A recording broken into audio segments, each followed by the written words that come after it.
Hi everyone, happy Dashera. This is our Golu 2015. A Golu that we have depicted on how Dashera is celebrated in different parts of India, different parts of the country. So we are starting it off with an aerial view because the outline of the India map is much better visible when looked from the top. So we will now walk down quickly to go look at the Golu in greater detail. So as we walk down, a few quick messages, right? So 3 messages that we started off this Golu with. Saying firstly, Dashera is a celebration of women. It's a celebration of Durga, Lakshmi and Saraswati. So that is what you're going to see there in the mandap that's kept on the corner.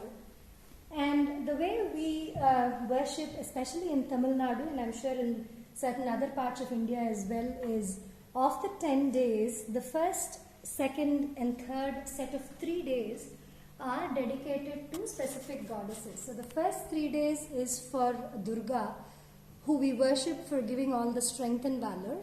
The second 3 days for Lakshmi for all the wealth and prosperity.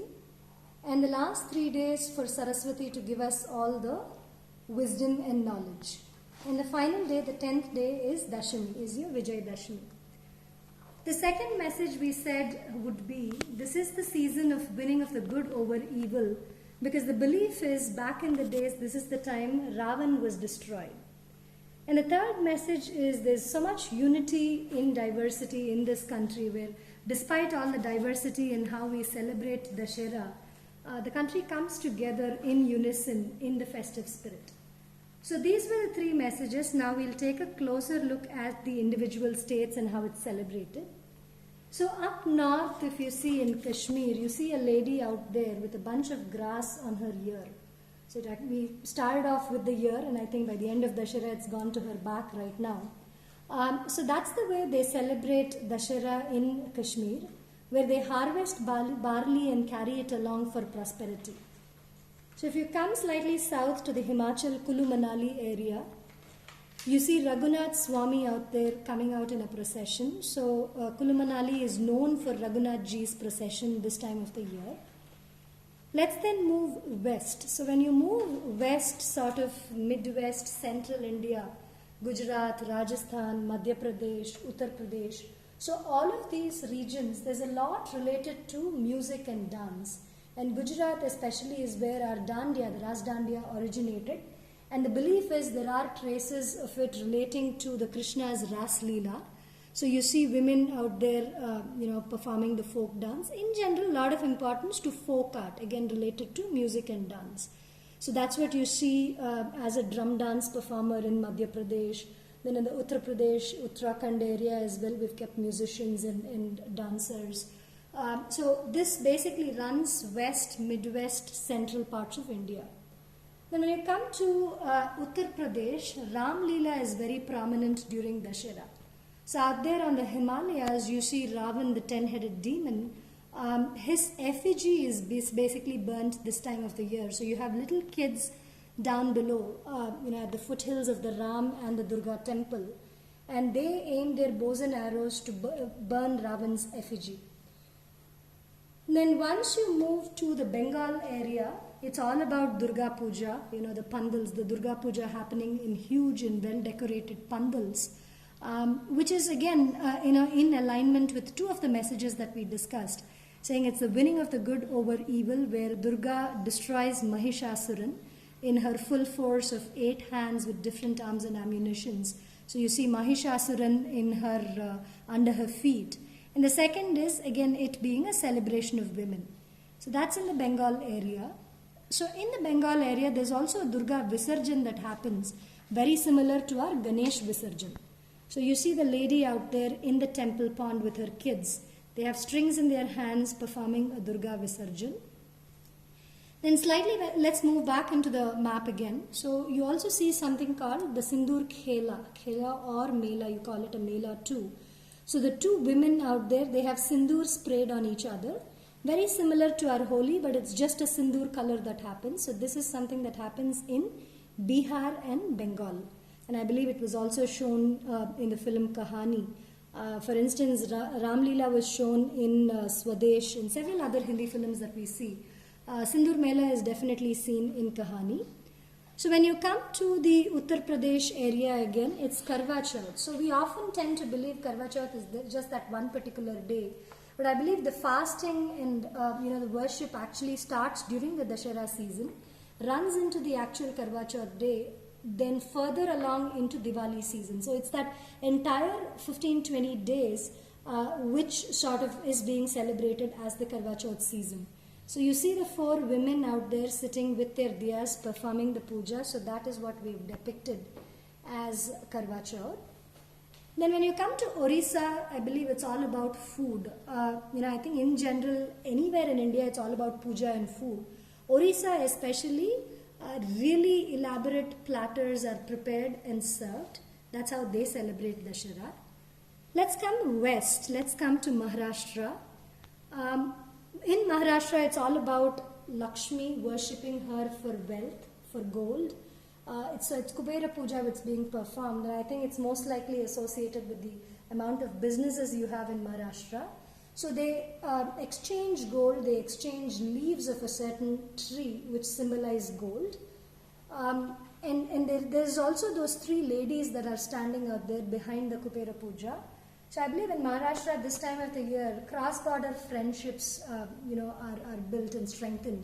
So you have those 3 ladies out there, one from Gujarat, one from Maharashtra, so that's a new friendship that's brewing out there. Let's come south into the Karnataka region, very famous for Mysore Dashera. That's the Jambu procession that's happening out there, the king and the queen coming out of their palace on an elephant. So that's a huge procession, which is very well known worldwide. And when you come to Tamil Nadu and Andhra, it's all about Bomme Golu, which is our doll display, which is exactly what you see here. But traditionally, dolls are displayed on steps which are odd numbered. So that's a miniature Golu that you're seeing with 5 steps. The Kalash and, for instance, the grocers, the Chettiar and the Chettichi on the last step. These are some of the mandatory dolls that are there as part of the Bomme Golu, the doll display. And in Tamil Nadu and Kerala, it's Ayudha Puja, Ayudha meaning instruments.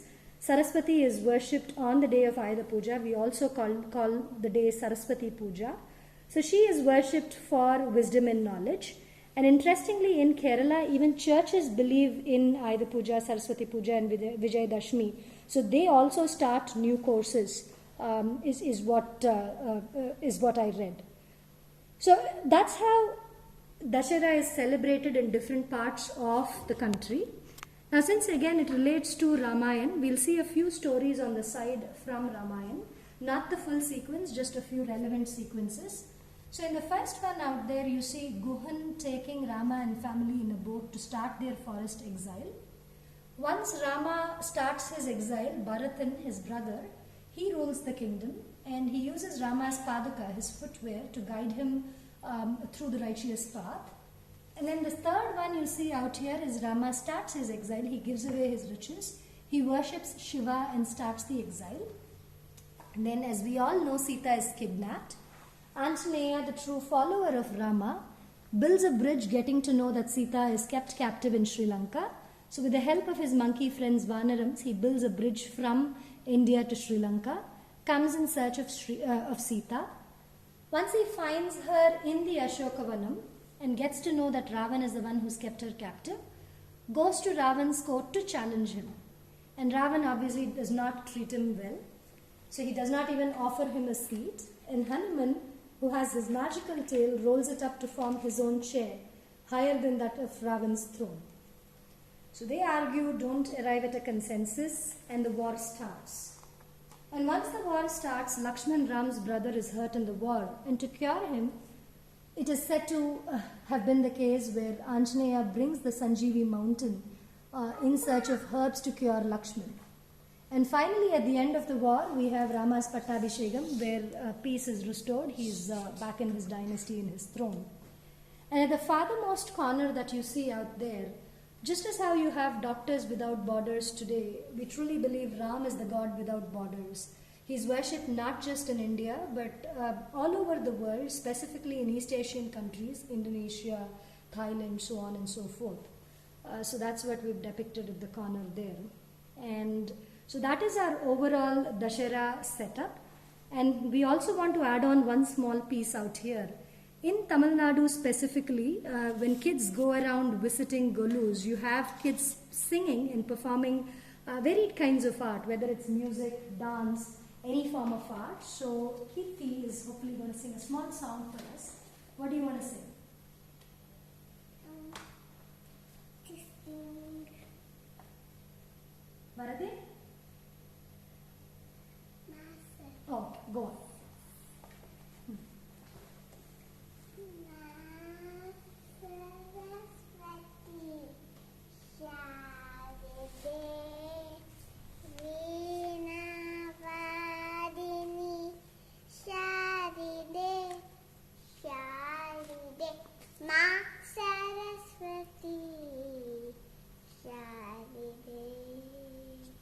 Okay, any other song, Kirti? Which one? Jagadam. Okay, quick. Jagadambika, Ambika, Naradarani, Amba, Shumbani, Shumba, Galemundrama, Nika, Jagadambika, Ambika. Thanks, Kirti. So that's how little kids go around singing on goddesses. Again, could be music, could be dance, and come back home with their sundals, the lentil-based snack, and their return favors. So Kirti had enough and more fun doing this Dashera season.